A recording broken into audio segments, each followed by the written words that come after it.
Hey everyone, I'm Garrison and welcome back to the channel, and today I'm super duper excited because finally I'll be doing some catching up on Queendom 2, more specifically for the performances of episode 3 and 4. Now I know, Garrison is back at it again, checking out the performances before the full-blown episodes. Last time I had that proper excuse of having vacation and such and life things going on, but now it's more so I really need to catch up so I could actually talk to my friends and give my thoughts to my friends about all these lovely performances that are going on for Queendom 2, as well as to really just share my thoughts with you guys.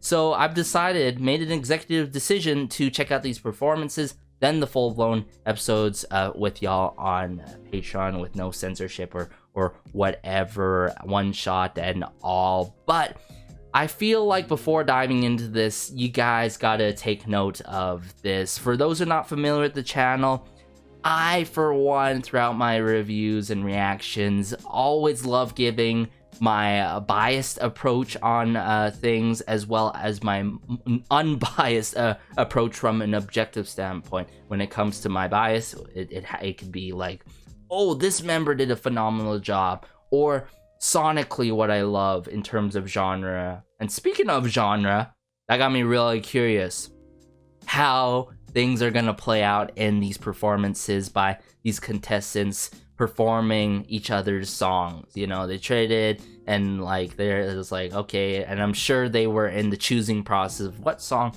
should I perform by this respective artist. And yeah, with that, there's a lot to consider. Arrangements, how everything's gonna play out on the stage and stuff. Speaking of arrangement, whenever I see performances like this back on like Queendom or other survival shows, you're either gonna see a cover where it's gonna do justice to the song in the safe manner of containing all the lyrics, containing the same arrangement and all, and even genre, or you're gonna see a whole rendition being done, a full twist to that respective song arrangement wise or even genre wise at the same time, but sometimes keeping the concept of it, or having the best of both worlds, which in my humblest opinion is the right play at most of the times. Honestly, you can't go wrong with having the best of both worlds. It's just a matter of how well you balance it. What should you keep in the originality of within the song when you perform it, or what can you actually switch up to actually do justice for that other contestant, artist, soloist, group, or whatever. But I've queued up all the performances all at once, and like the previous reaction for the previous round, I'll break down after each performance because everything's fresh in my mind, and then provide my concluding thoughts after I do a second run through of the last performance that we'll check out together from episode 4. So I'll bring this up, sip some of my tea here, and let's get into it.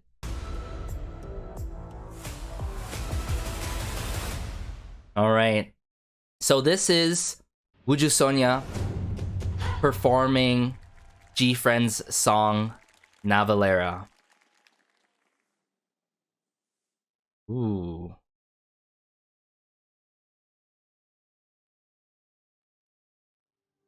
Oh.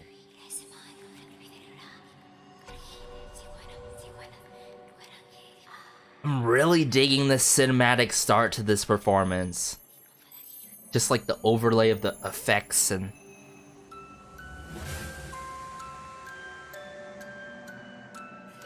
or the live editing that's going on. Wow, that was so cleanly done.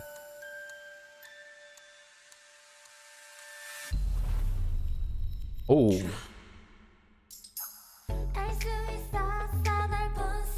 Okay.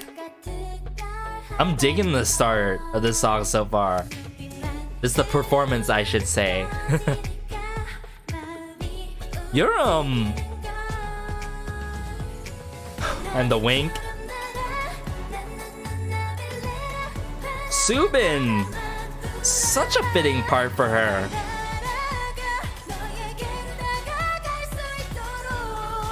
Where's this headed though?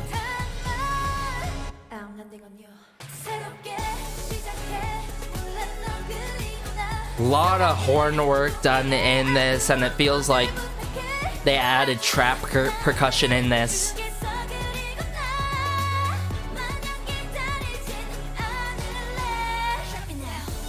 Oh, okay. Something different than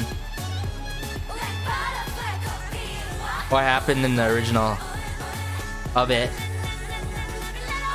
Whoa. And so. Oh. And the rap by Exy.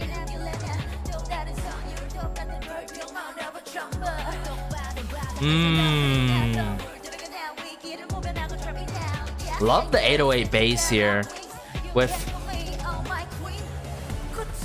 the hi-hats. Wow, I really love how they're utilizing the stage right now, just all over the place in the most sensical manner.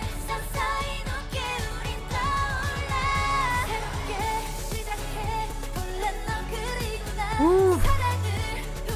Love the backdrop that's given for them too in this.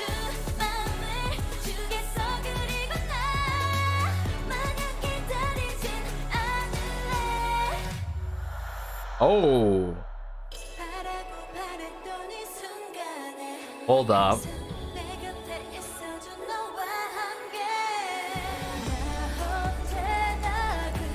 It's coming.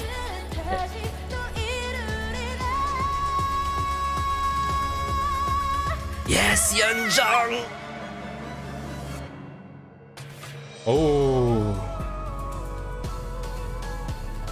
Into this dance break with some keyboard work, the epic drums.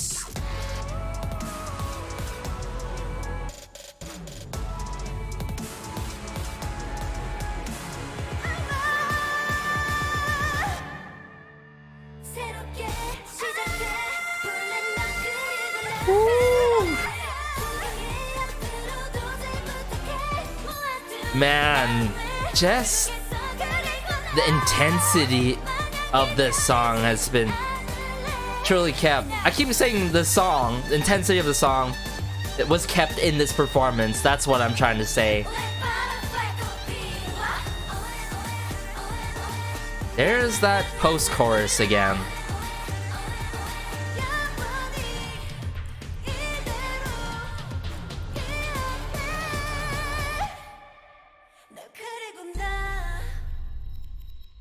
Ooh.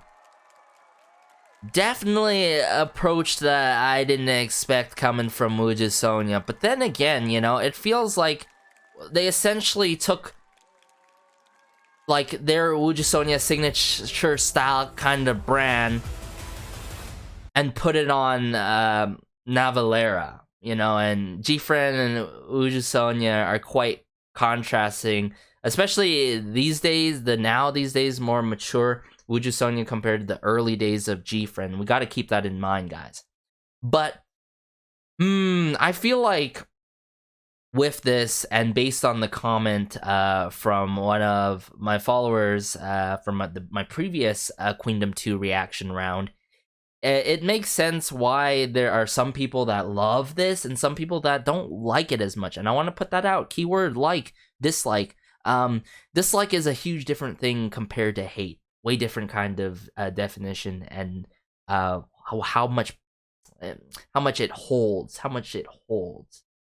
And there's a lot of things that I appreciate and love in this song, but there are some moments that I dislike that I feel like are not, you know, gonna last too long to enjoy. And don't get me wrong, guys, I really, really loved this performance, and Navillera is actually one of my top favorite songs coming from GFriend. But I think it's not WJSN themselves being the issue in this case in the parts that I disliked. It's more so how everything's set up for them. One thing that's being blaring obvious that I see similar to the previous round is the camera work. The camera work at least it shows the important things, but it doesn't like do this performance full justice. I'm sure that's going to be the case with like every single round or majority of the rounds and majority of these performances. And that's not on WJSN, you know who it's on, right? But let me say the positives first before I talk about the drawbacks in this. I feel like the line distribution was so fitting to see Subin get her moments, those specific moments for Subin, and also really loved Yuram in this. She got my attention right off the bat when she started her moment in this performance. And Yeonjung, of course, as some of you may know, the bias in WJSN, and I feel like she does a lot of justice to the song because you gotta hit those power notes in Navillera. I also really dig how they utilize the stage, and you can tell they were pushing each other to the limit, pushing themselves to give a spectacular performance, and that's what they truly did in a lot of the moments, especially during the build up into the power notes. And the intro, though, the cinematic intro that's going on with the overlay of the live edited effects, or just the aft post edit of it at the start, messing with the colors, more focus on the lips, like the makeup, the fingernails, and the outfits and such. I think that was brilliant. Made everything feel so mysterious and eerie almost. I think those are the right words to describe that cinematic intro. But now, time to talk about the things that I didn't really like in it, stylistically wise. And now, considering that I know Navillera ever since it got dropped by GFriend, what I feel like is the thing that a lot of people love and makes Navillera so signature and an iconic song for GFriend is all about how instrumentally driven the song is. There's no point that like fully takes off the gas pedal in the song, and it's all about, I think the key word is propulsion, right? It's just driven so well, and therefore it drives your emotions to be so enthralled in the entirety of the song from start to finish, and it has such a strong emotional impact for us listeners and fans, for sure. And I feel like it's done in a very intense manner, but in a lighthearted kind of manner, I'm trying to say. Whereas WJSN, they kept the intensity of this, but I think the key word is ferocious. Like they did it in the most ferocious, up tension kind of manner, not necessarily aggressive. I feel like that word's too thrown by a lot by others, and admittedly for myself when it's hard to describe something. So I can understand why people don't like this, and I could see people saying that it feels like this song is over the place, but it isn't. Like, it's seriously either that, or some people are saying it because they don't know how to explain how they feel about it. I think arrangement wise, it sits, it works, it's pretty standard, but they added in this post chorus that just kills all the momentum. It stops that gas pedal to be on the floor, being floored, and I don't think I feel like it's too contrasting, it's too overwhelming for me. I'm not sure about you guys. Like I say throughout some of my videos, don't let my analysis and bias or something sway you of how much you like this performance and how much you don't like this performance, vice versa. It's just some of my thoughts. If you relate, great, but it's that post-chorus that I don't really like. I don't think it fits well. And then the rap. Don't get me wrong again. As some of you may know, ever since I've covered WJSN on the channel here, and I also been telling it to my friend, Mvsk is in the top 3, top 5 echelon as one of my favorites as a female idol rapper in WJSN.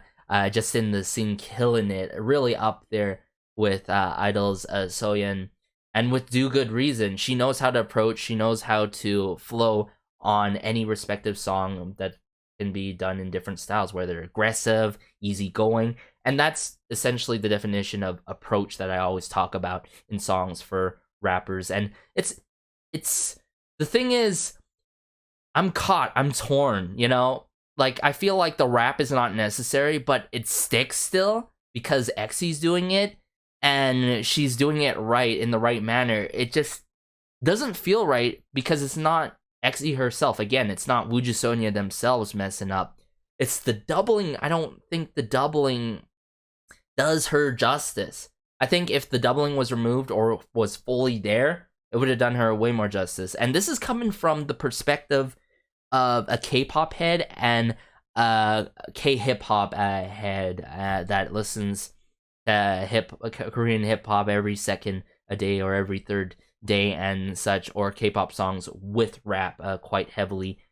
And I know when there's times where it feels like something's necessary with rap, something's not necessary with rap, or something works with rap.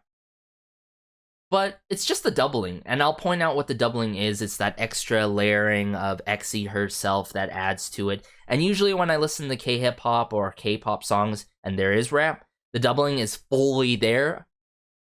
But sometimes it's not. It's not weaving in and out, and I'll point that out when we get into the second watch, or overview, I should say, or else this is going to be too long if I do second watches and breaking down literally everything throughout these performances.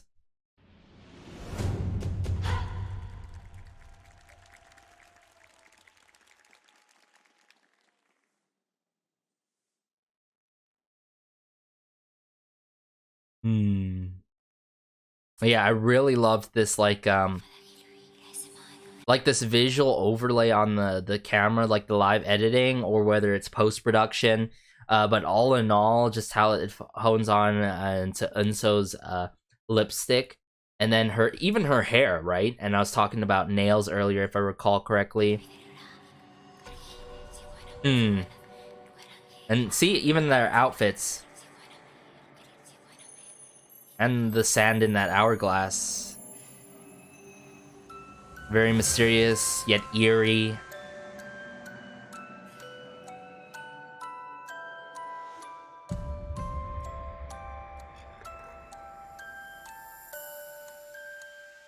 Okay, yeah, this is what I want to check out. Interesting. It makes sense, though. It makes sense, though, for these performances to bring in singer-songwriters, producers, different arrangers, people who different people coming through with different arrangements and stuff to these songs, but also keeping the people who worked on this song. From what I know, it's Iggy and Youngbae who took part on Navillera, and a lot of G-Friends songs, and a lot of artists that we love and know, idols that we love and know in the scene still to this day. I think one example is, as one, obviously, KZVO and Nathanias. I see a good amount. I'm not too familiar with Mvsk though, but I feel like all of them, they didn't change it completely. They more so did the arrangement to this with the post-chorus and the rap, but also added the different elements and instruments in this. For example, the trap percussion, the strings, the horns in this, which I dig a lot how they added those.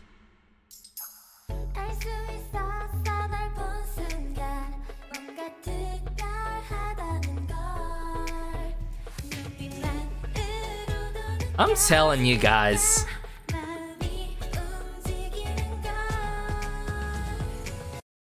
Yarum. Ever so slightly. Oh my goodness. You're killing me. Navillera. Yeah, a lot of that horn and string work that adds to it.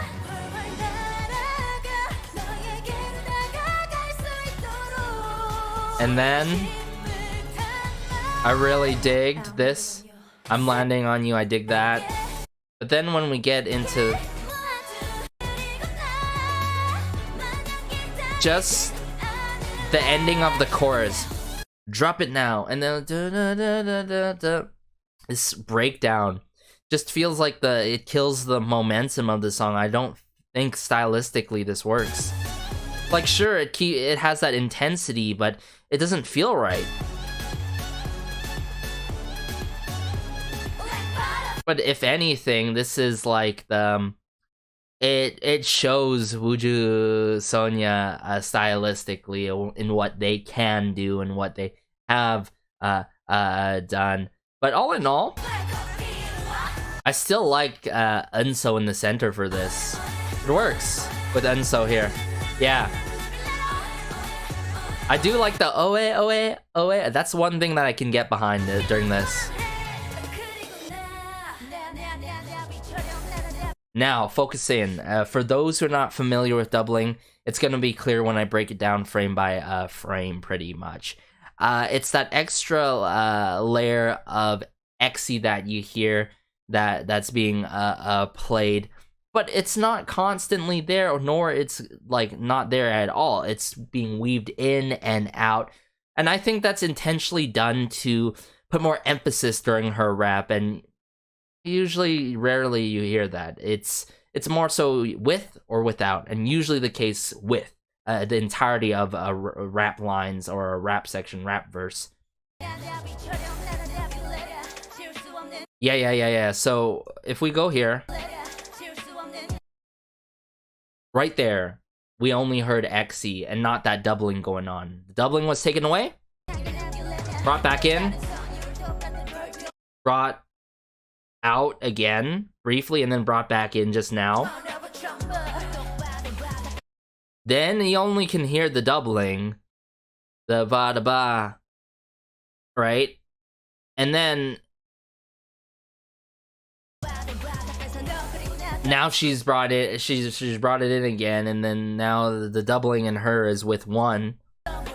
So I feel like people can totally mistake this, where it's like, is Xe like rapping on beat and sort of off beat? That's not the case. It's just the doubling, guys. It doesn't do her justice.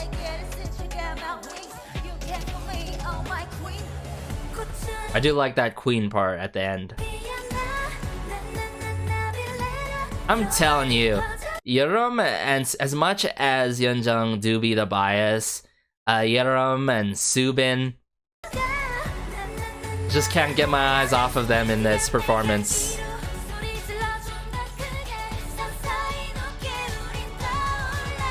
That comboing there. We get another comboing here. But I actually want to bring it up to here.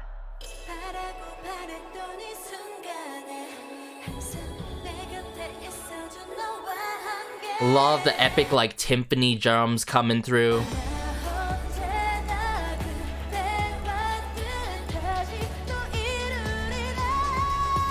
So glad that they kept the power notes in this. And notice that the spiraling of the strings into the dance break. What a brilliant transition.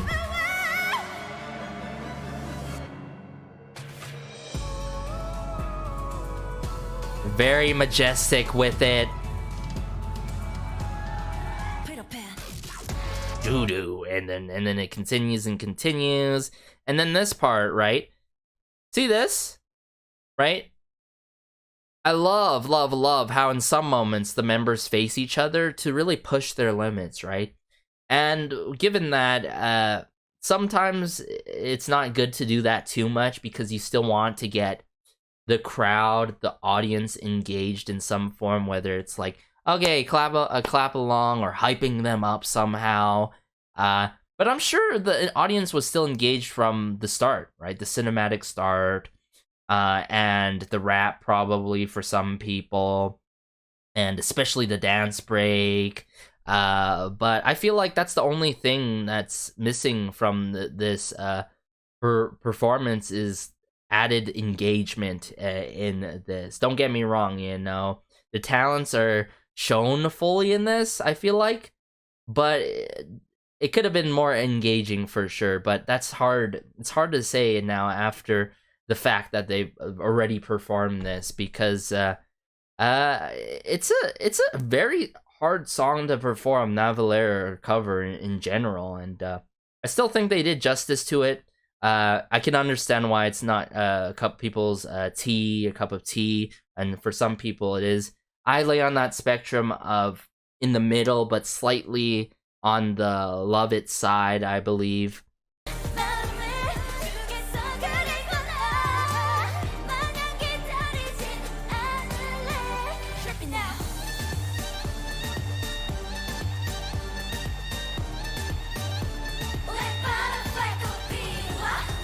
Yeah, that it just still doesn't stick with me with that post-chorus. But I really like this.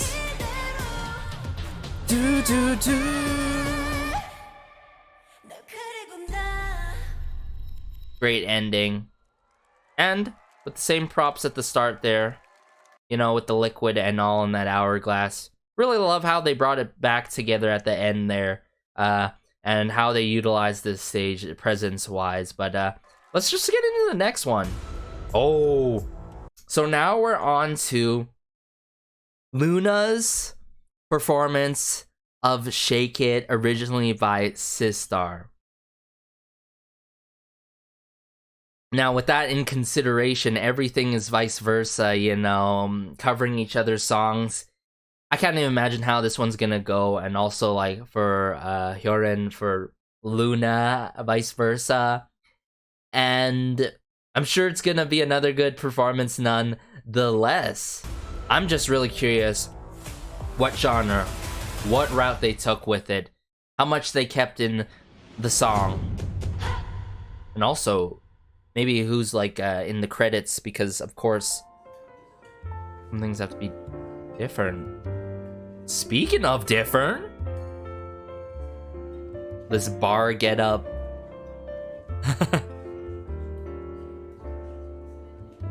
Like, those two guys don't even have glasses. This guy does, though.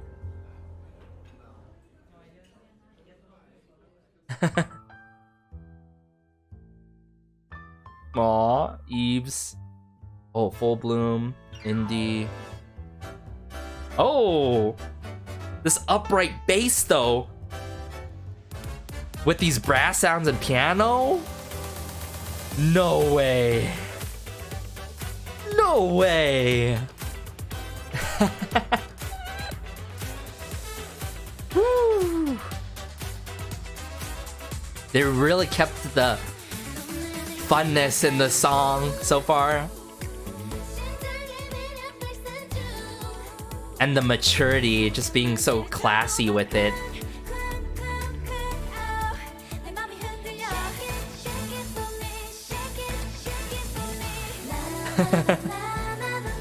It's so sweet.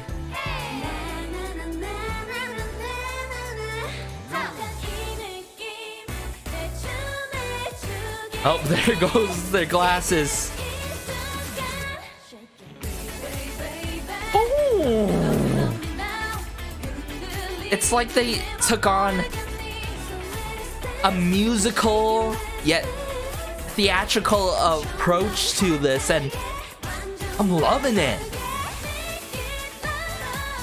Yes, true. 흔들어 흔들어. Shake it. Viviz. Oh. Hyolyn. Cool. Viviz. I can't handle this. Everything that's going on right now. Choo. No way. Oh. What a surprise. Man, that is so cool. The fact that dance. The fact that they kept the originality of the song but brought in their own signature twist to it is everything.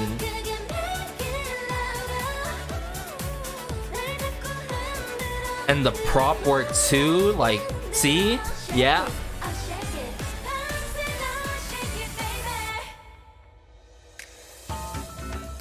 Ooh. Ooh, this piano solo with the upright bass and the drums.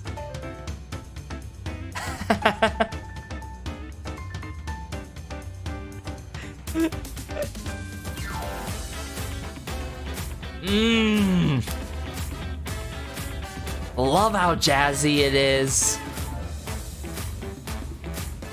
I see what you did there, Lippy.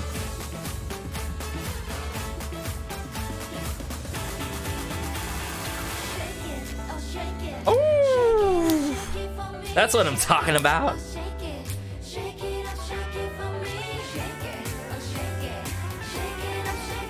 BB. Ooh, Lippy. Yes, awesome. Dance.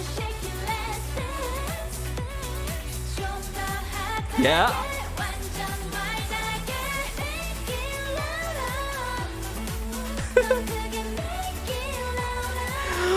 Wow.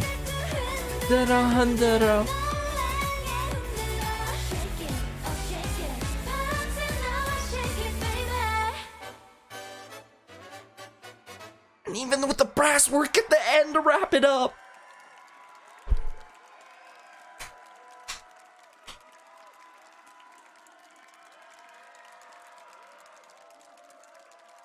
I'm sorry, guys. I'm sorry. I had a blast throughout this performance from Loona of Shake It. Where do I even begin with this?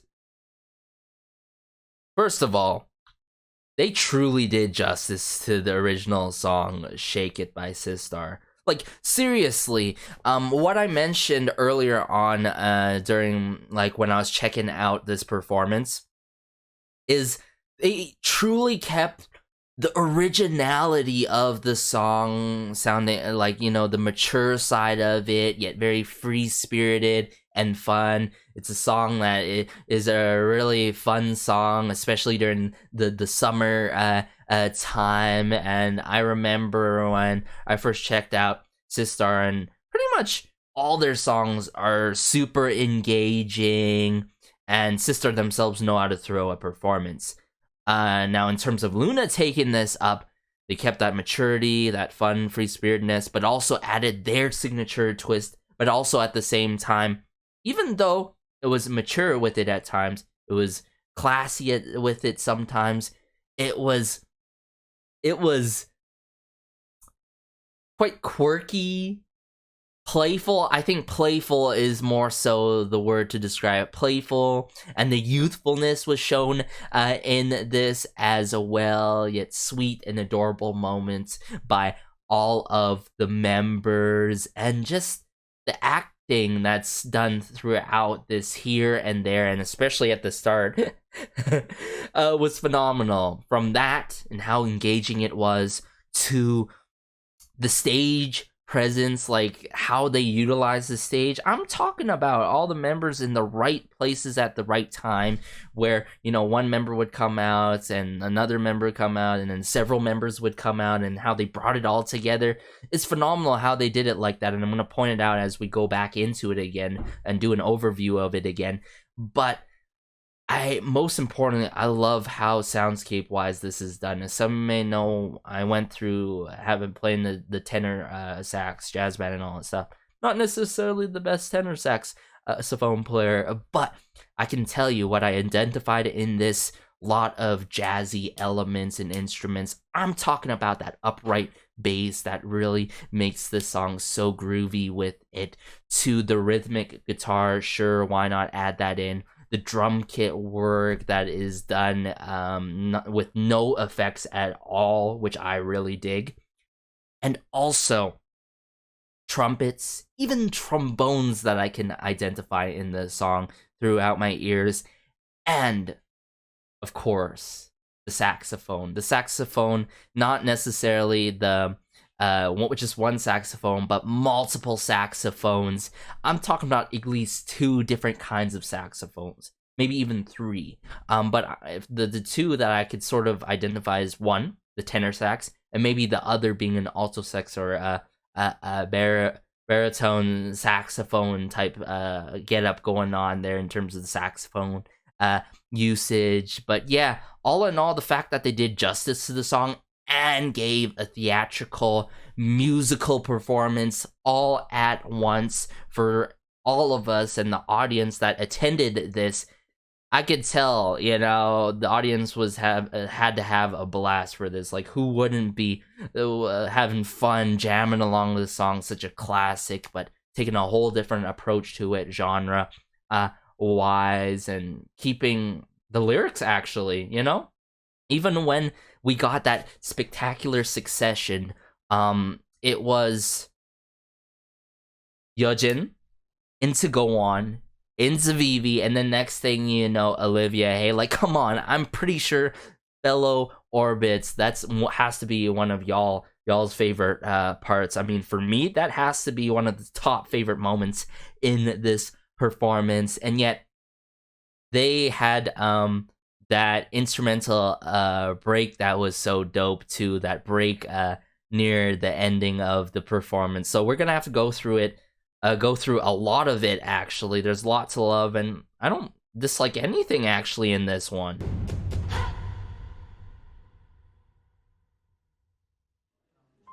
So far, one of my favorites. I know we haven't gone into the other performances, but so far my favorite performance in this round. See, you know what I'm saying, with the acting and all? Like, what glass do you have, guys? You know, the jazz, you could feel that jazzy music, and, you know, this classic formal apparel that's going on.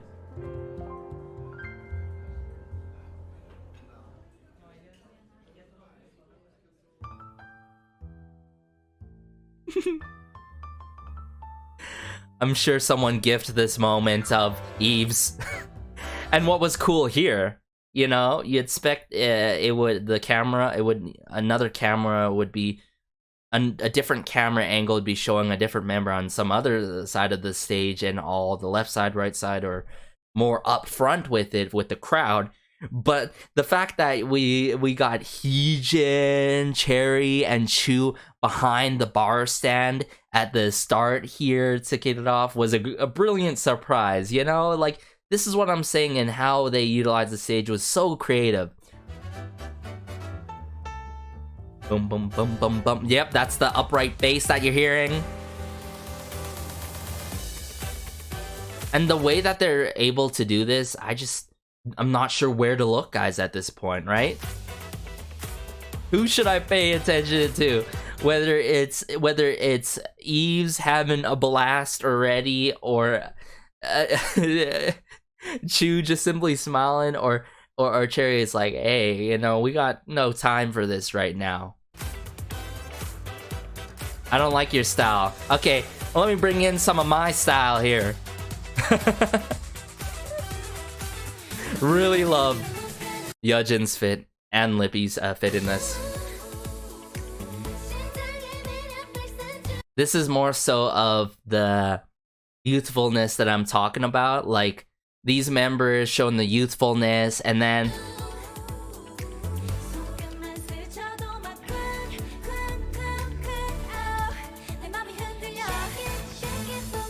shake it. And then the na na na na na na na na, more classy and mature with it. See, I really love the overall duality that's being shown by all the members. That hi-hat work on the drum kit.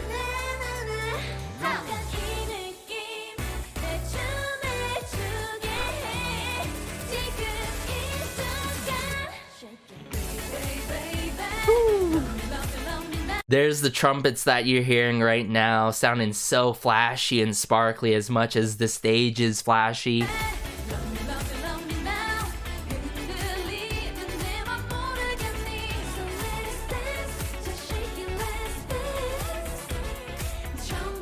Now they're all together at once. They're in the same style, getting into the groove of things.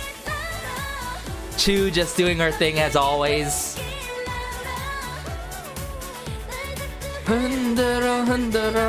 And then we fast forward here. Okay, I almost missed it, guys. One of my top favorite moments here. I'm sure everyone freaked out, or at least Orbits did during this moment. In this kind of succession, though.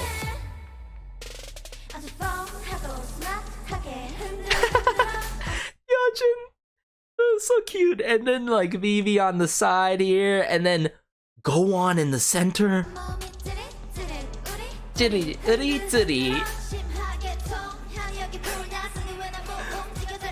Then we got cool Olivia Hay. And speaking of prop usage, not only using these glasses and like the backup dancers being in the whole process of these props and all, utilizing this long tablecloth to pull Chu on the side, sort of like a Broadway get-up moment, is so cool. Even the confetti, you know, even though they showed confetti at the end, there was confetti, paper confetti, done by Yojin here. Everything was considered, like the details in this. And then, just when you thought this wasn't gonna get crazier, the switch of the outfits, the instant switch. Just to have a fun party. Hey.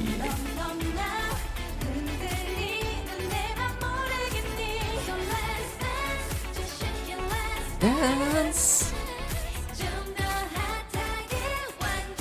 Yes, hustle. Ooh. And then we bring it forward here, which is cool. You know, they made like a on-the-spot changing room. Choose sort of like acting as the stylist. You know, where are you? You know, you're late.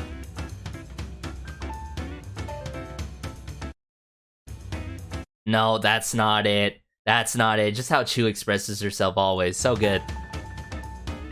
How about now?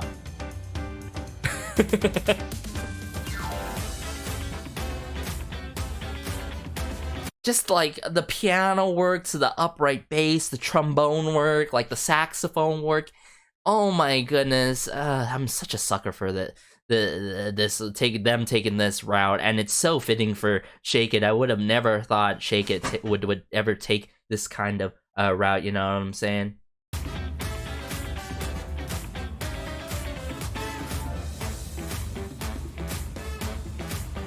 The claps.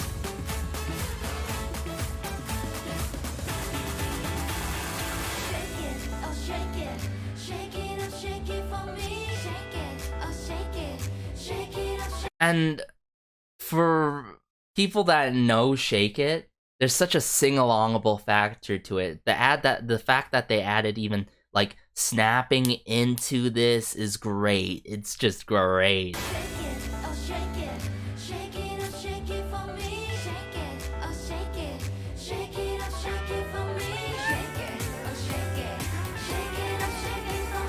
Man.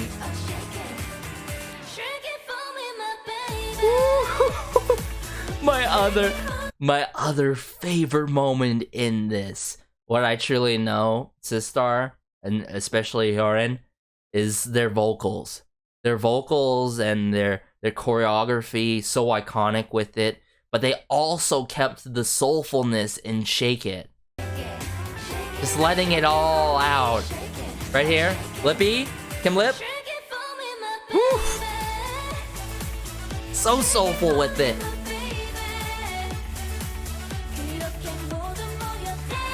And then they just bring it all together.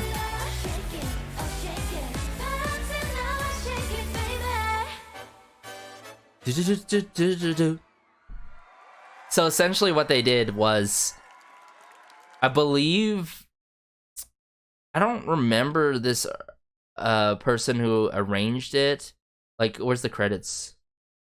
Credits.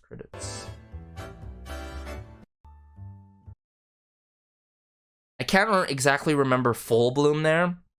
But Indie, I also can't remember exactly. I do know the people behind the team of Full Bloom, but Indie is a new name to me, so maybe they got new people to arrange it and add more instruments and stuff. I'm sure majority of people that you're seeing right here in the credits did the trombone work, did the tenor sax and other saxophone work, did the trumpet work, did the drums as well, did the piano work that had to be done on a keyboard, like electronically. Most of the time when you're hearing like these drums and stuff, they're done electronically on a computer, but sometimes it's not the case. Sometimes they bring in these instruments in the studio and record it like raw, just straight up like that.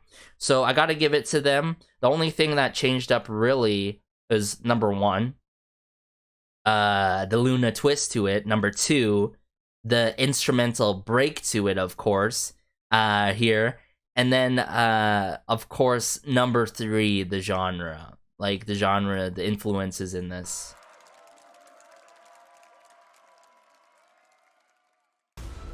Yeah, they really did justice to the song. Next one. Okay, so Brave Girls and, of course, Kepler's song Mvsk.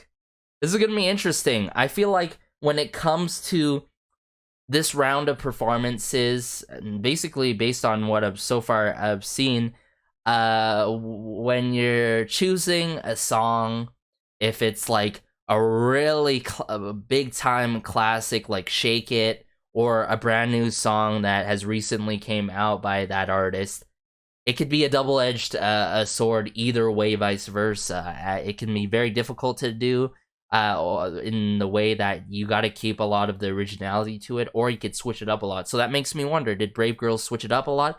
All I know is, because I forgot to mention this earlier, someone, one of my friends actually, I should say, told me that something that happened, like they were sort of restricted before this performance. Something happened to Brave Girls or some of the members. I think they told me, if I recall correctly, Minyoung or all of them, because that's why it's important to watch full episodes to see how preparation went, or something unfortunately occurred. So I'll keep that in consideration with this performance, and I'll point out if it's like clear or not in this. But you guys know how much I love Brave Girls and their resurgence with Rollin'.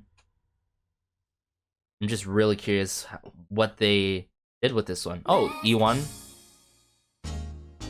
Oh, right away with the mask.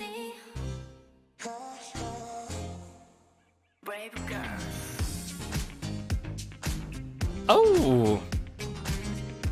Dig in that keyboard and rhythm guitar work. Wow.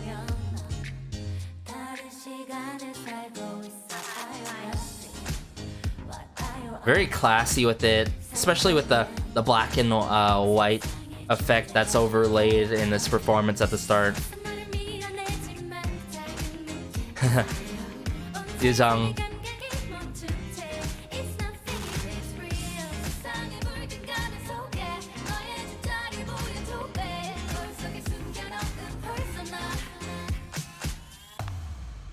Oh, whoa. What's going on? With the chimes, yeah. Woo.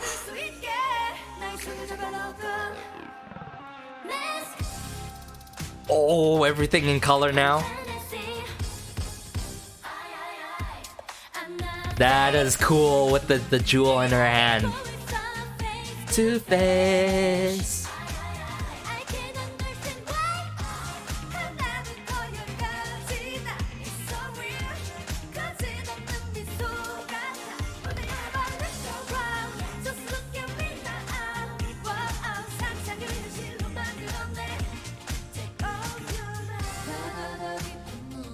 Ooh.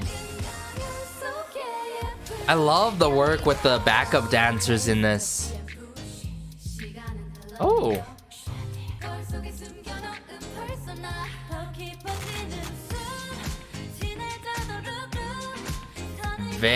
Okay, with the wand extension there. Oh, it's picking up again.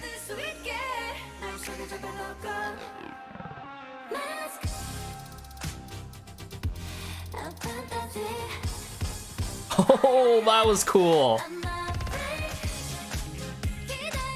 I think they're truly creative in this one with how they like hide a member, show a member, transition to another member for this. Oh. All of a sudden, what's going on here? Add in the wubs and dubs, okay.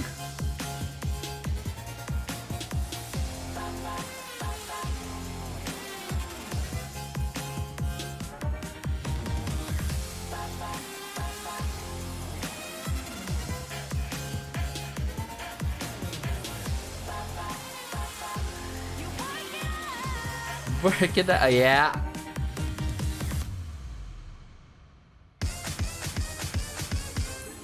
Oh, and with the mask and the cards. Yeah, I saw that card in the hand.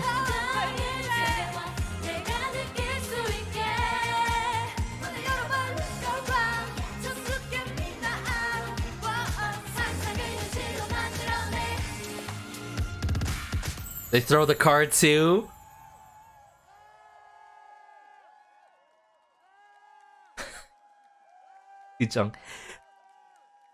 It's always fun to see their ending fairy moments in their performances, like after the fact and all.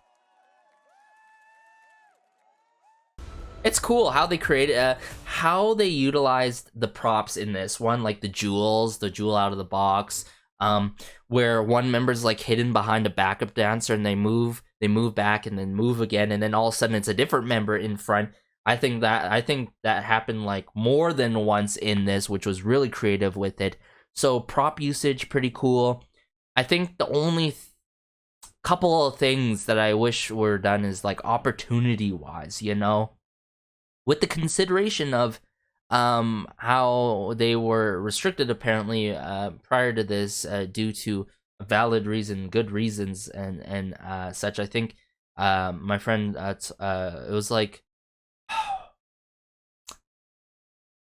yeah, they didn't exactly explain to me because they didn't really want to spoil anything. They just told me and was like, hey, make sure you consider this if you're going into the performances first. I think it's very important, always, preparation-wise, obstacles that you take. But yeah, opportunity-wise, I wish that they used more masks in this. Like, sure, at the very beginning, and then take off your mask. That timing there was so perfect. But if they like did like right away at the beginning, and then when it would go to the next member of Brave Girls, they would take off their mask, and then if it's another member's part, they would take off their mask. Like, do a reveal like that almost.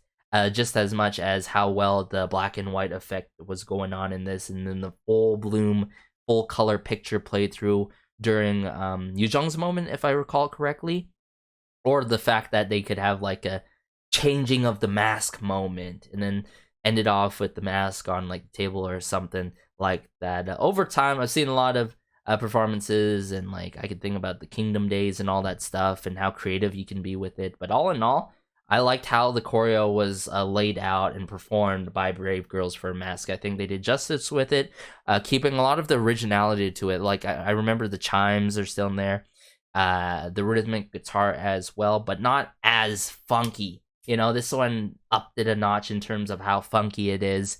Tempo-wise, I think it's clearly more slow in tempo, which I don't dig a lot taste-wise.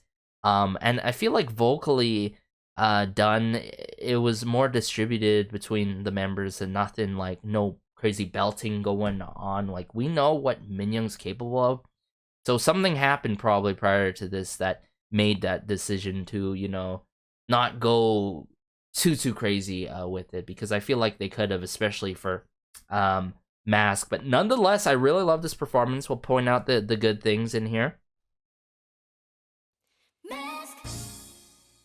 kind of strange though. You'd think like knowing Brave Girls, you could get like Brave Brothers on this to do the rearrangement of it.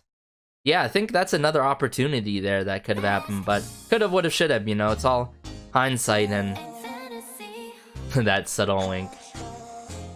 The card. The tossing of the card onto the screen. Yeah. See, I wish like there was like the reveal mask like one after another. Are you serious? Yeah, I love how they're classy with it. And then what's cool here, you know, but the one thing that I love about the revealing of the members, it's cool how all of a sudden Lee-jung's crossing her. Yeah, and then it goes to her part.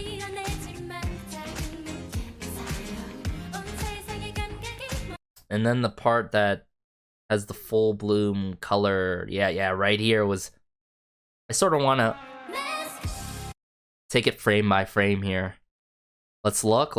Yeah. Some color. That's cool.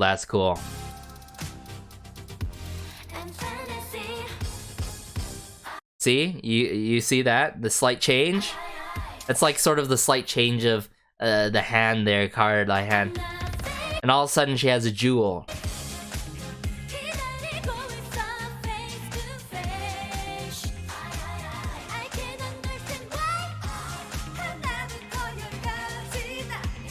So good.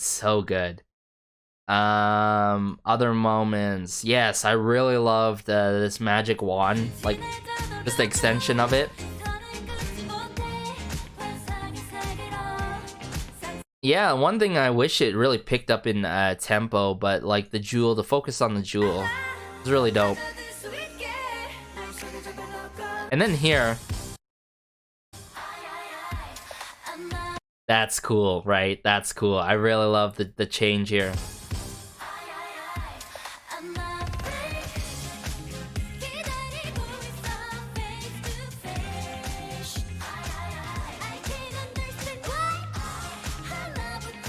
But vocally, they got it down, like easily, hands down. This was interesting. I don't know, like maybe this is gonna grow on me. This part, the sudden switch up.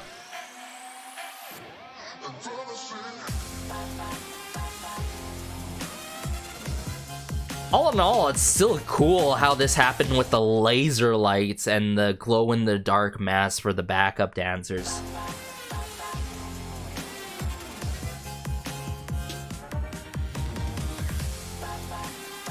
I totally wasn't expecting this because it was so drastic with it. Yeah, and then just how they bring it back together. Just them doing their thing. Instead of like confetti, they got money flying down. Alright, let's get into the next one, guys. Let's get into the next one. Let's see here. Okay, so this is Kepler and ooh, okay, yeah. And Brave Girls song Pool Party, but it says Rollin' right now after. So maybe a combination of Pool Party and Rollin', I'm guessing here. Oh, hopefully it's not too loud. Someone messed up the audio for the intro.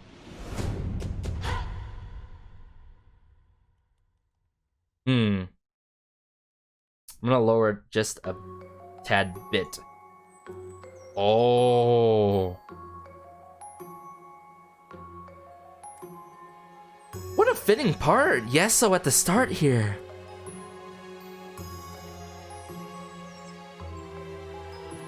The chirping birds. The birds are chirping.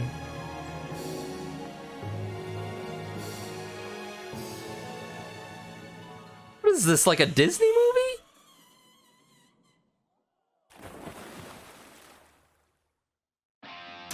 Oh, that amplifying guitar here.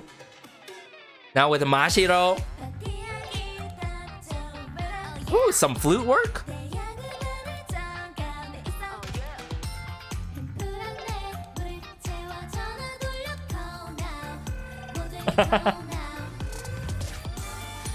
Oh, I would love to see Brave Girls' reaction to this performance. I'm sure they loved each other's performances. Oh! Youngin? Listen, let me play rolling right now. Wow! Okay. So, Pool Party and Rollin' all at once in the chorus, huh? Oh? Ready to shine. Whoa! Karu with some rap.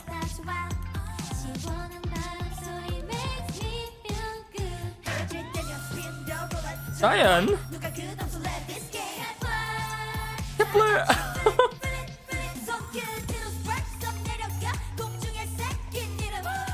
Oh.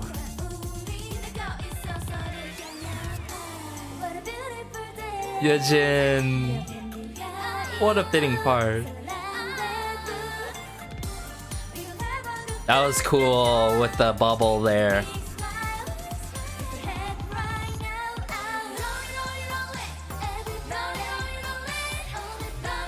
Oh.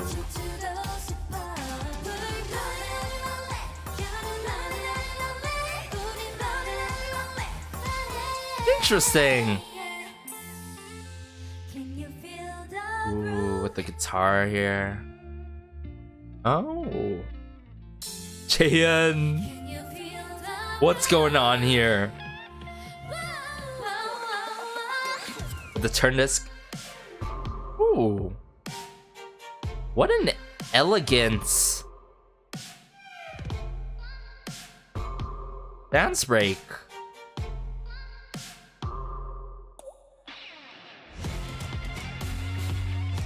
Oh, with the horns and the electric guitar that's becoming more prominent.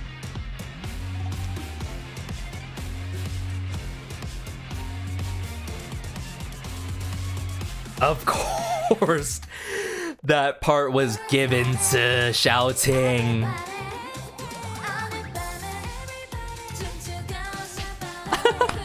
It's like they're literally having their own concert, waving at people, coming out together and clapping. Na na na na na.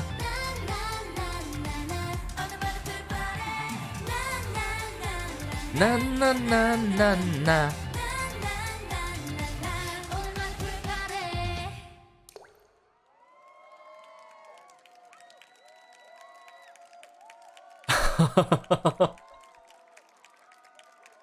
Oh, this ending fairy moment though.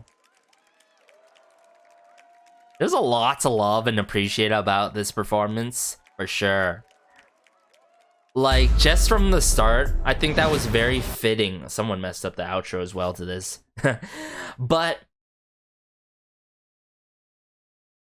how they kicked it off with Yeso, and as some of us may already know, Yeso knows how to act. She's been acting before this, and how she just like made the flowers bloom like that, like some tab opened up for the flowers, and then she that the sampling of the door creak, and then how everything kicks off was so perfect.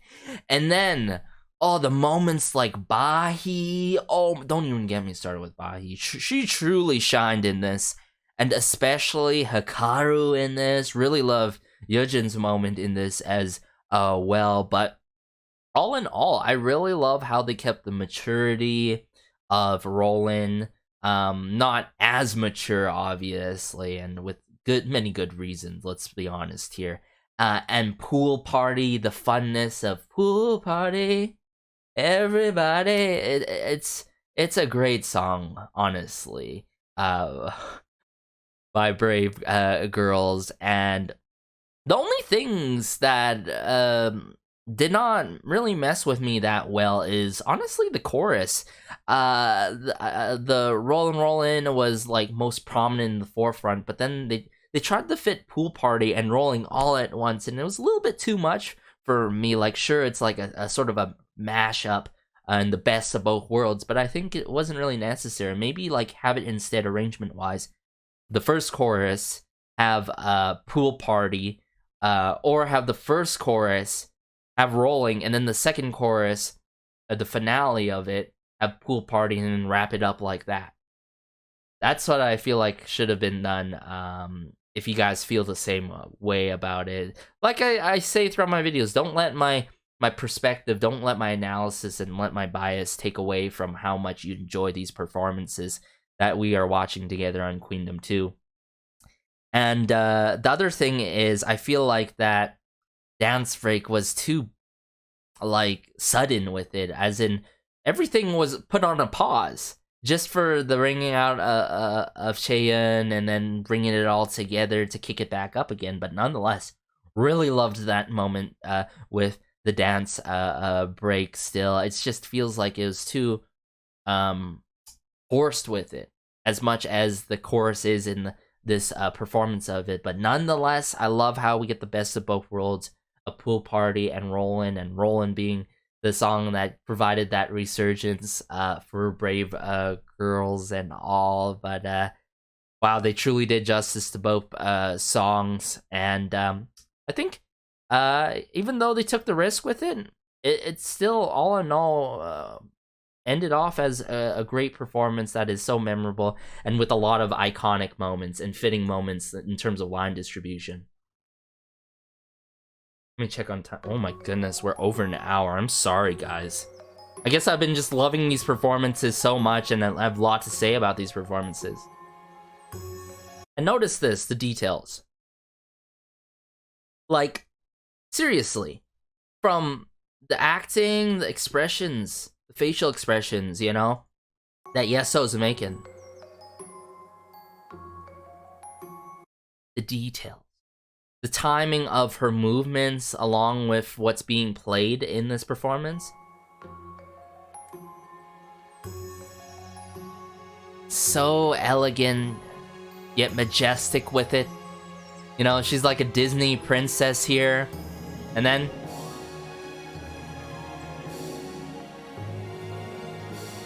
that was cool. Into a whole new world. Literally.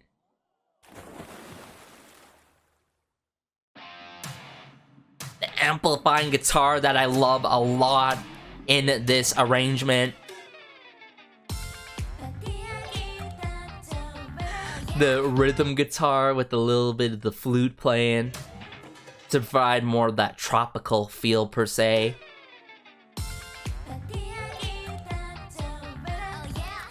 But yeah.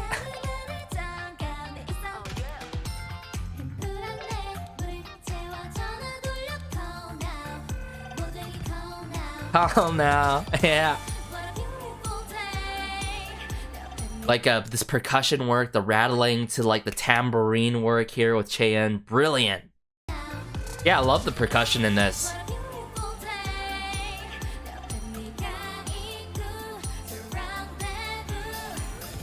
And then when we bring it here, don't even get me started in this moment. Let me play rolling right now. Listen, let me play rolling right now. Oh, that transition. Such an iconic moment by Bahi. And I told you guys, like, I knew it from the start when the whole lineup, whole Kepler got finalized. I know. Listen, guys, Bahi's gonna grow on me, and Bahi's gonna grow on you as well. For those who, you know, need more time with Bahi or even the other members, sometimes it's just like that for us when we're getting into new groups and such. But wow, what a moment. And then we transition into another iconic moment by Hikaru. I think adding rap into this, great addition. There you hear the brass sounds, you hear the timpani, or not the timpani, the steel drums being played that is used a lot in tropical house or tropical music in general.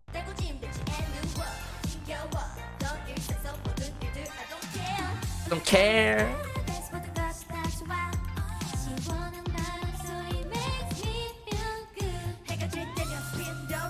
And then just how Diane breaks it down here. And then Kepler, feel it, feel it, feel it. I feel like they almost brought like the Wada Da riff from their debut song Wada Da. Like, Kepler, that is so cool. Making that Kepler twist so evident, even though it's so early into their careers. It's brilliant. It's brilliant.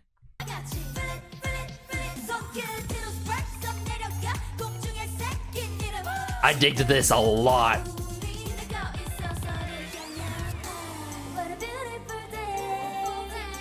Crazy. Heavy itch in there, and then whoa, where did Cheyenne come from? You know.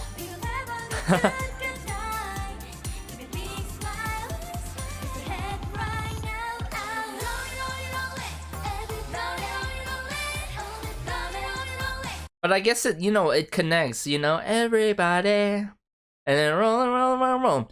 But it just feels like all fit at once, when like rolling is like, singular in terms of amount of syllables, and then pool party is more so, broken down pool party, and such. Then this dance break, I feel like it's too much of a break. Almost. But yet, still an iconic moment that I love a lot. A little bit flaunting of the vocals from Cheyenne, my bias, as some of you may know. The turn disc transition into. Very orchestral moment here with the string work, like the violin. And then, of course, they gave this part the Shin shouting, or after the fact, like how she brings it back right here. The flip. Yeah. I wish there was almost like a hey moment there by Diane, or shouting there. That would have been cool, huh? And notice them, they're making eye contact with the crowd, having fun, clapping, getting the crowd crowd all hyped up. And that's cool how they do that, and like sort of made it their own concert. And I think that's important, providing an engaging performance, and that's what they did here. Utilize the stage well, utilize props well, yet engaging the audience. Look at, so they were waving at someone, right? Some people in the crowd there. And then, of course, the confetti, and then the ending fairy moments. Another performance that you can just watch from start to finish. All of these performances, truly. But we got to keep this rolling. We still got 2 more, guys. Also, someone messed up. Someone messed up with the mix on these intros and outros for this like week this episode 4, right, of performances. Okay, so this is Viviz, and of course performing Wuju Sonya's song Unnatural, another top favorite from me, coming from Wuju Sonya. So very fitting, I really love Unnatural. I'm curious what they take with it. There's some roses here. Oh, love the flashing of the lights overhead and in front here.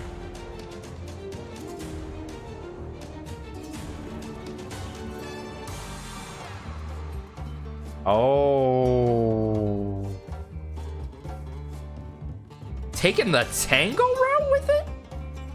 Okay.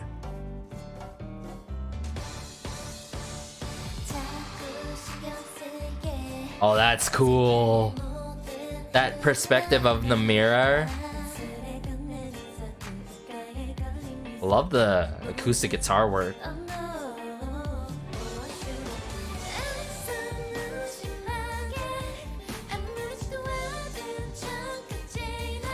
Yes, MG.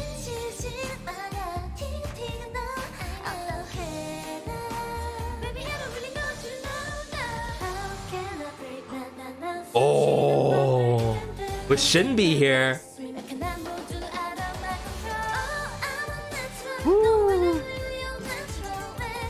Woo. I just love how they're so passionate in this. performance, of course, you gotta be when you're doing tango. Oh, the snare drums here. Am I thinking what she's about to do here? No dance break, but XC's part, the rap. Hey!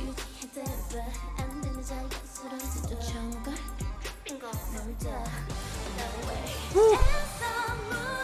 Just from the fierce like string and like horn work.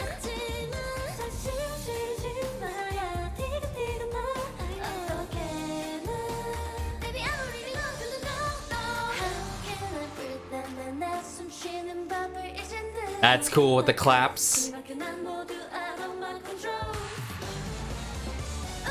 But the fact that, you know, just with the three of them and the backup dancers, of how they utilize this entire stage is phenomenal. You gotta give that to them, truly.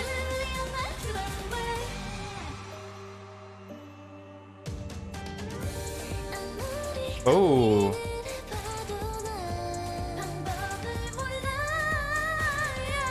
Okay, it's coming up. I'm sure it's gonna come from Unha.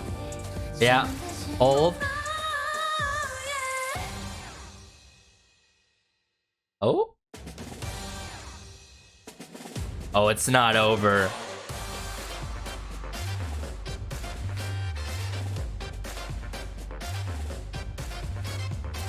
Some saxophone trumpet work.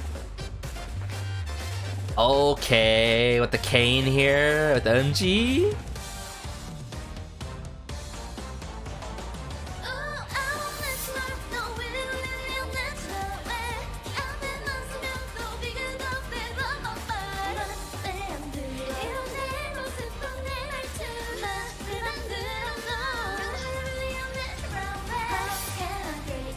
Wow. Man, there's a lot to admire that's going on in the stage. Just like the flower petals that are floating down, dropping down on them. Woo!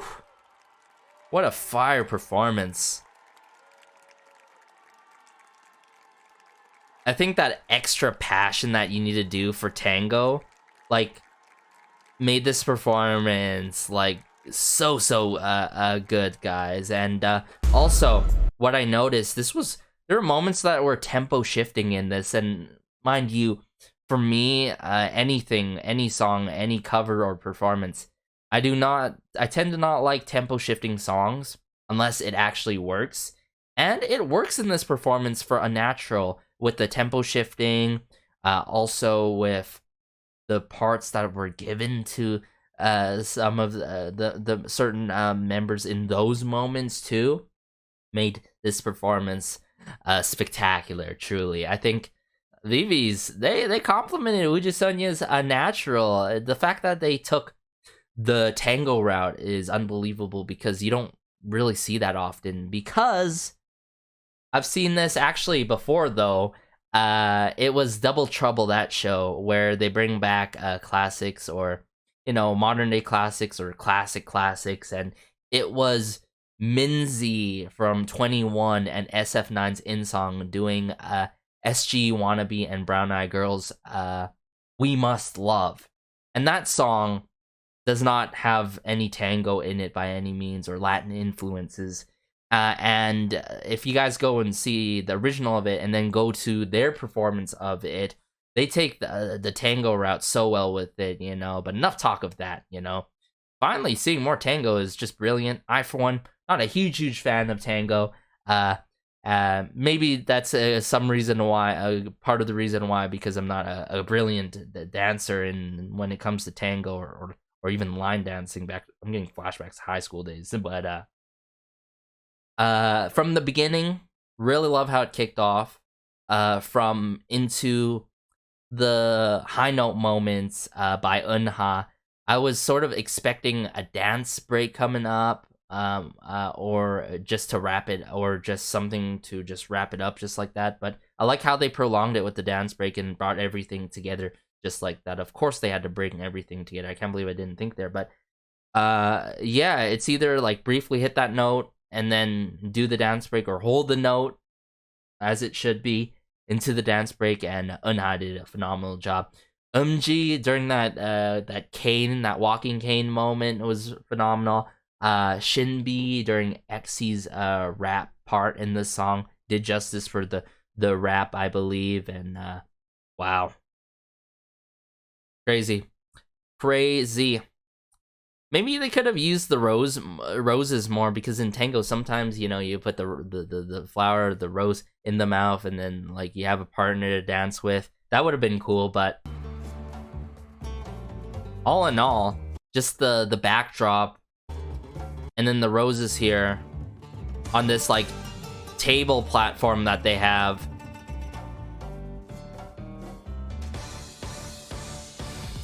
Man, look in their expressions. But I thought this was really, really creative. One of my favorite parts in the performance. We get this mirror perspective with the flowers, flower petals around. Yeah.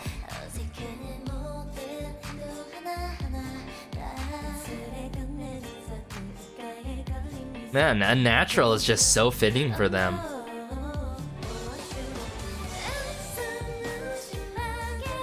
Yes, MG.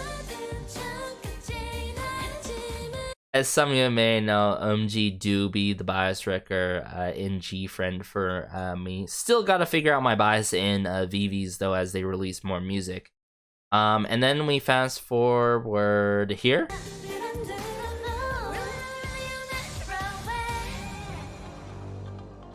Great amount of guitar work, but then more so that traditional like instrument like coming through. And just how she breaks it up right here. The slightest of movements, facial expressions. And the fact that it got brought on to MG2. Wow. The right attitudes brought in this as well. How the backup dancers utilize the chairs on the side stage here. So good.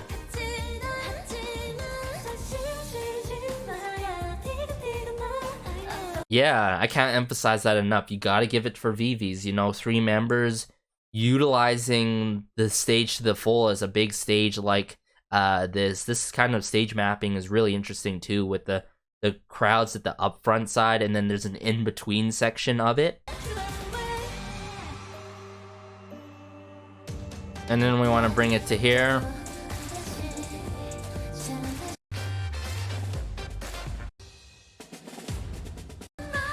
Yeah.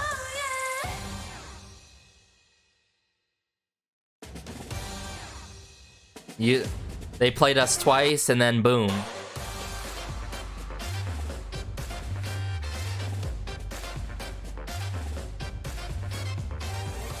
Transition to MG. The throwing of the fedoras or something, yeah. Or the hats. Sparks flying. Yeah, all in all, it works, right? It's cool how, like, some of these performances utilize, like, confetti, because, you know, there's not, like, it's like a more like a party theme. But tango-wise, they utilize the flower petals, or whether it's, of course, Mvsk and Brave Girls, they utilized cash. Pretty dope, pretty dope.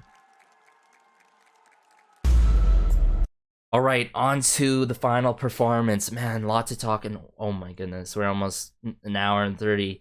I'm sorry, guys. Let's just speed it up. Alright. Hyolyn and So What, originally by Loona.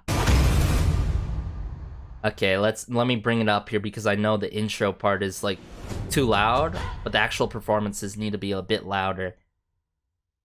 Okay, that's her on that ring? No way. And the full moon in the back.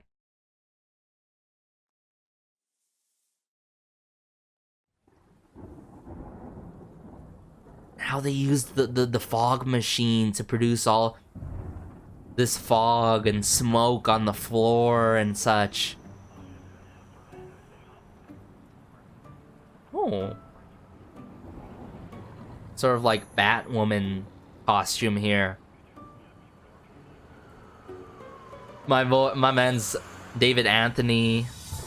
We'd love to see it.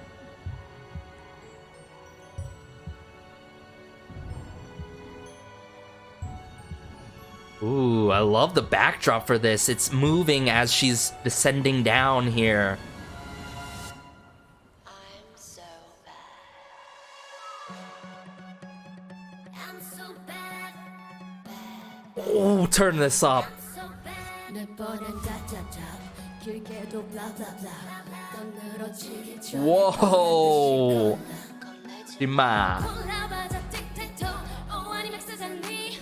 더 크게 Wow, she really brought her flair in this. So what? Vocally 감출 수도 없게 burn.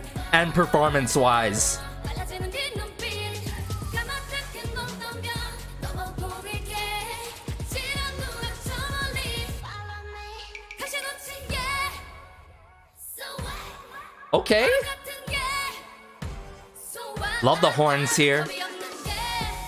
So what? Even in the choreo-wise. So what? I'm so bad. I'm so bad. I'm so bad. I'm so bad. 벅차 보이는 난 달리는 법 떠오르게 해줄게. 즐겁게 널 Man, I love how she made it more like dance track heavy in this arrangement of it. 높이 가볍게 sip on my own beat. 따라와 이끌린 대로. Don't worry. 감출 수도 없게 burn. I really need to see Loona's reaction to this. 까맣게 녹던 벽 너무 보이게. 지난 누가 저 멀리. Follow me. 다시 놓친 게. So what? 어른 같은 게. So what? 겁이 없는 게. Man, just how so soulful she is in this too, vocally. No way. Hate the town? Wow. The epic drums and all. 느낌이 와 터질 듯한. She even nailed this part. Come on. 멈추지 마, don't wanna wait no more. 온 세상을 누비고 유난히 더 눈부신 tonight.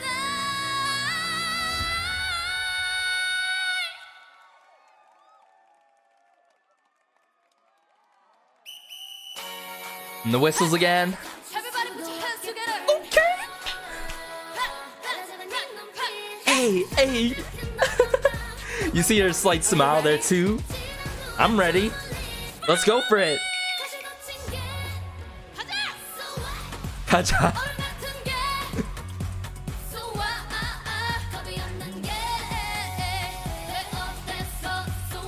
Look at the crowd too. They're just having fun too. But if I was there, I'd go crazier than them. Cause wow.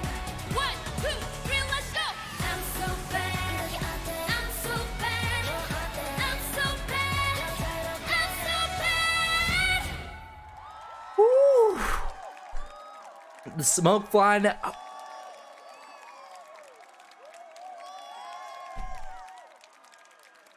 That slight smile at the end. You know she had fun performing this. You know she had fun performing this. Like, sure, maybe there's like nerves before coming into it, but then when she started to perform, wow, she owned the stage, literally. First of all, she really did justice to Loona's So What. Kept a lot of the originality of it instrumentally, but the way that everything was set up stage-wise and performance-wise, like I said, starting on the ring, descending down like Batwoman, and having the backdrop of the buildings move to really give that illusion of she's coming down from the high rise to descend and really bless us with everything here.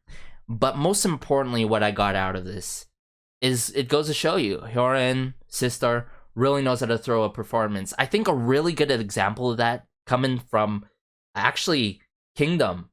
If you guys have seen Bobby of iKON perform, he knows how to engage the audience, whether he adds in additional ad-libs to his song, whether he hypes up the crowds like, hey, let's go, you know, he does something like that, you know. I can't exactly, because I don't have the same like charisma and like swagger as him by any means. Like, he's cool. And even within iKON, just knows how to capture the crowd like that. You hear a major difference between studio version and live performance version. And Hyolyn is one of those few individuals that make the live performances sound better than the studio versions. Crazy. The way that she adds her own style and flair to it, to like belt out these notes, you know, and even make this more dance heavy, the bouncing of the legs there with the backup dancers, into capturing the crowd in a way it's like, I gotta go through it again, because just that moment before we go through it all again. Right here. Yeah.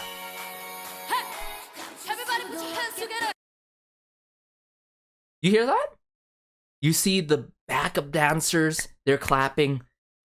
Musically, like, no, sonically, the claps are added in, whether it's 808 claps or regular claps. I'm pretty sure just regular claps. And then she goes, everyone put your hands together. And now everyone's putting their hands together. See, this kind of presence that she wields, able to capture the audience attention and really keep them engaged and even involved. That's another key word. Involved is spectacular.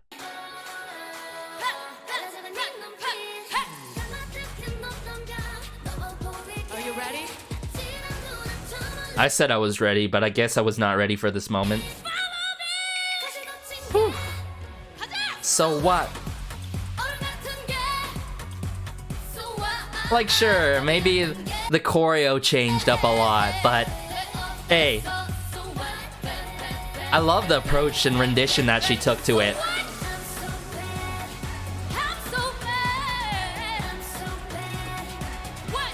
And that's when you know it's even better, like the person that's performing is having a blast.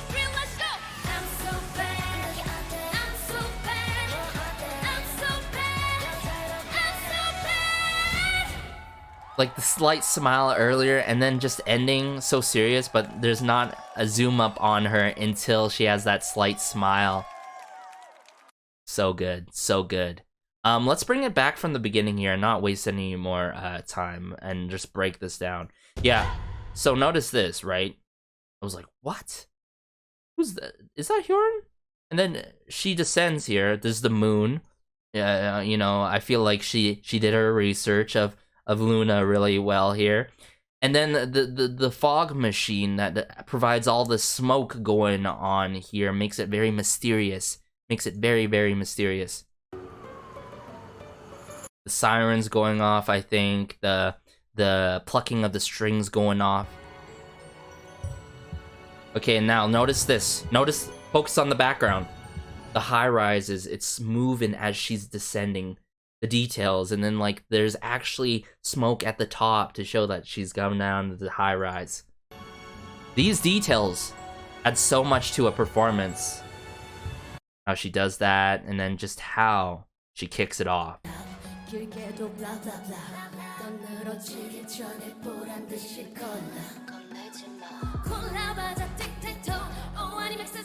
Very subtle with it, yet quite alluring, this approach by Hyolyn herself.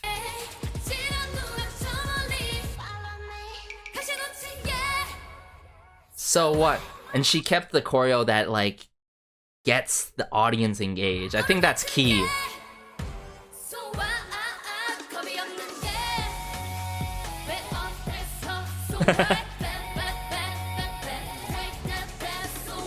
Of course, she had to bring in the full mic and not like the you know, with the mic on the headset mic, because it's not that reliable. Sometimes it moves all over the place and you got to readjust it and all. But the way that she's able to handle, you know, it goes to show you a pro at its finest. The experience screams in this performance, truly.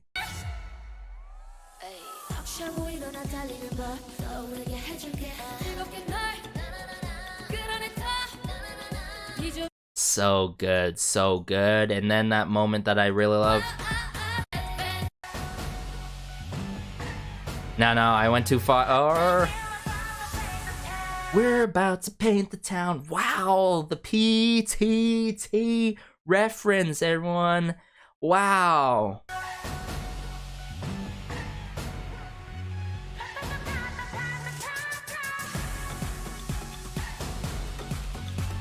Doom doom, the epic timpani drums, mixture of drums. And then we bring it to this moment right here.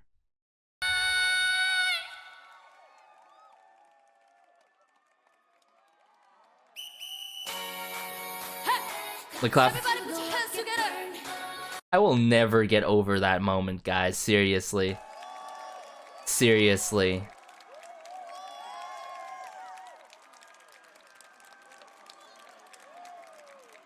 But all in all, great performance by Hyolyn.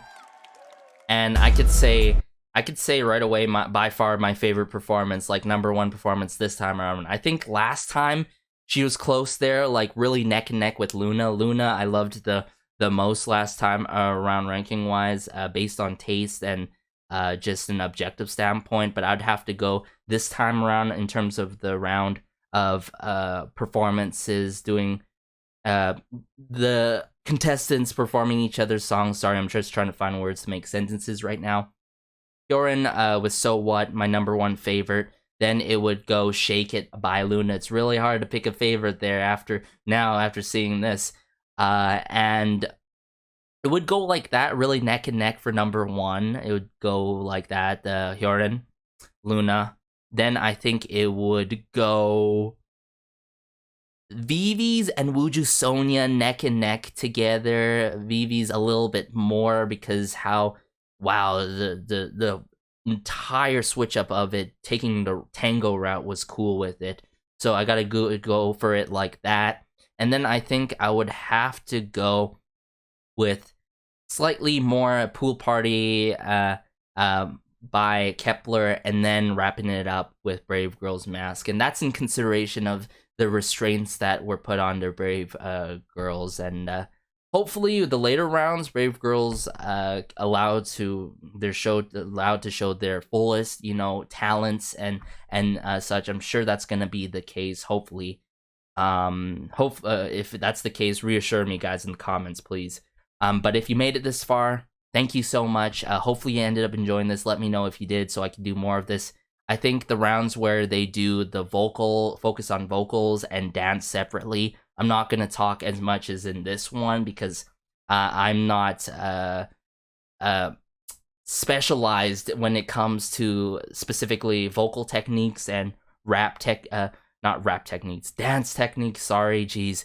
This was a roller coaster and a half. But all in all, let me know your thoughts and your favorites. Like I said, don't let my thoughts, subjective standpoints, sway you from liking your favorites and your favorite performances. And as some of you may know, I am a multi-stan, so I loved all these performances in each and in their own ways. But be sure to like, share, maybe subscribe, as it helps out the channel so much, and just warrants my connecting with y'all about all of these contestants on Queendom 2. And I'm sure all of them have made great friendships over time across the episodes, and that the evil editing is quite fake with it still to this day. But hey, take care, have a great day, have a good night, have a good afternoon, wherever you are. This has been Garrison, as always, and peace.